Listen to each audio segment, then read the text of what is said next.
कभी ऐसा हुआ है कि एक ही डेटा को अलग अलग टीमें बिल्कुल अलग अलग तरीके से समझ रही हों? मान लीजिए, कहीं यूजर का मतलब है जिसने बस साइन अप किया है, तो कहीं और इसका मतलब है एक्टिव सब्सक्राइबर।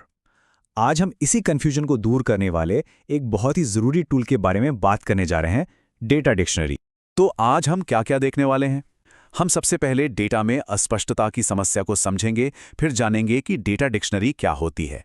इसके बाद इसके बिजनेस फायदों पर चर्चा करेंगे, इसे सफल बनाने के बेस्ट तरीकों को जानेंगे और आखिर में कुछ काम के टूल्स पर भी एक नज़र डालेंगे। चलिए शुरू करते हैं सबसे पहली और सबसे आम प्रॉब्लम से। जब एक ही डेटा को अलग अलग लोग अपने अपने हिसाब से समझते हैं, तो इससे बहुत बड़ा कन्फ्यूजन और गलतफहमी पैदा होती है, जिसके नतीजे काफ़ी सीरियस हो सकते हैं।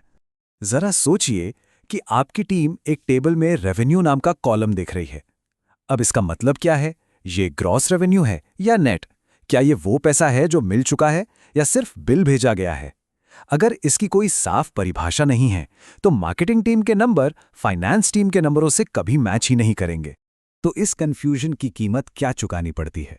देखिए, ये सिर्फ एक छोटी मोटी दिक्कत नहीं है, इसके नतीजे बहुत गंभीर हो सकते हैं। खराब एनालिटिक्स, फेल होती डेटा पाइपलाइंस और बेचारे इंजीनियर्स का कीमती समय बस ये पता लगाने में बर्बाद होता है कि किसी कॉलम का असली मतलब क्या है। और सबसे बुरा, इन सब की वजह से गलत बिजनेस डिसीजंस लिए जाते हैं। तो इस सारी गड़बड़ी और कंफ्यूजन से बचने का एक ही तरीका है, सच का एक सिंगल सोर्स बनाना। और यहीं पर डेटा डिक्शनरी की एंट्री होती है। तो आखिर ये डेटा डिक्शनरी है क्या? सीधे शब्दों में कहें तो ये आपके डेटा के बारे में सारी जानकारी के लिए एक सेंट्रल जगह है। ये हर डेटा पॉइंट को एक परिभाषा देती है कि उसका मतलब क्या है, वो आया कहाँ से है और उसे इस्तेमाल कैसे करना है। इसे ऐसे समझिए जैसे ये आपके डेटा के लिए एक ऑफिशियल गाइड बुक हो। एक अच्छी डेटा डिक्शनरी की असली ताकत ये है कि वो सिर्फ टेक्निकल जानकारी तक ही सीमित नहीं रहती। ये टेक्निकल दुनिया जैसे कॉलम के नाम और डेटा टाइप्स, और बिजनेस की दुनिया जैसे परिभाषाएं और कैलकुलेशन लॉजिक को एक साथ लाती है। ये एक पुल की तरह काम करती है ताकि हर कोई, चाहे वो टेक्निकल हो या नॉन टेक्निकल, एक ही भाषा में बात कर सके। लेकिन रुकिए, बात यहीं खत्म नहीं होती।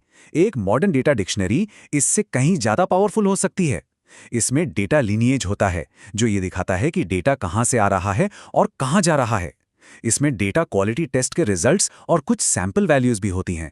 और हाँ, PII जैसे सेंसिटिव डेटा को टैग करने की क्षमता इसे गवर्नेंस के लिए एक बेहद जरूरी टूल बना देती है। ठीक है, तो अब हम ये तो समझ गए कि डेटा डिक्शनरी क्या है, लेकिन सबसे जरूरी सवाल यह है, इससे फायदा क्या है? ये क्लैरिटी असल में बिजनेस के लिए वैल्यू कैसे बनाती है? इसकी शुरुआत होती है भरोसे से। जब हर कोई परिभाषाओं पर सहमत होता है, तो लोग नतीजों पर भरोसा करते हैं।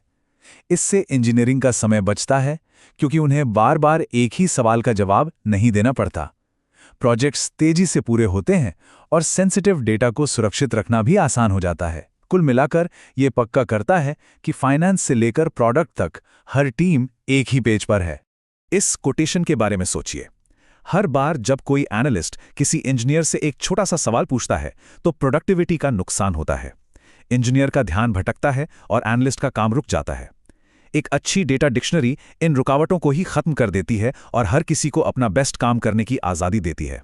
तो अब जब हम डेटा डिक्शनरी की पावर को समझ चुके हैं, तो अगला कदम ये पक्का करना है कि ये सफल हो। सिर्फ एक डिक्शनरी बना लेना ही काफ़ी नहीं है, उसे ऐसा बनाना होगा जिसे लोग सच में इस्तेमाल करना चाहें। और कामयाबी के लिए सबसे बड़ा, सबसे ज़रूरी नियम, इसे जितना हो सके ऑटोमेट करें। मैनुअल रूप से सब कुछ अपडेट रखने की कोशिश करना एक कभी ना खत्म होने वाला काम है।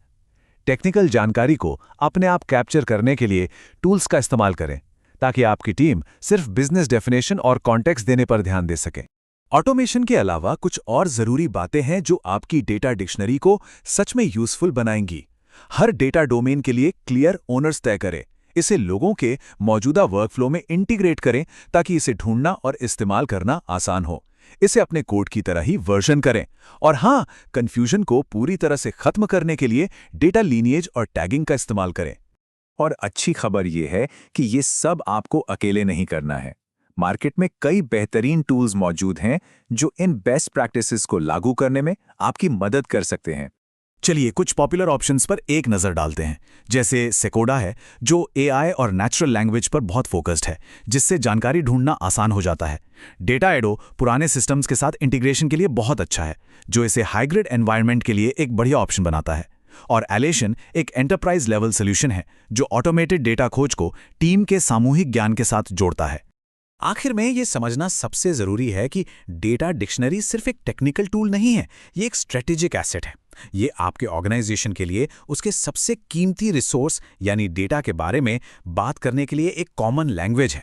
तो मैं आपको इस एक आखिरी सवाल के साथ छोड़ता हूं। अगर डेटा वाकई में किसी कंपनी का सबसे ज़रूरी एसेट है, तो उस एसेट की भाषा को ना समझने या ना बोलने की असली कीमत क्या है? इस पर सोचेगा। देखने के लिए शुक्रिया।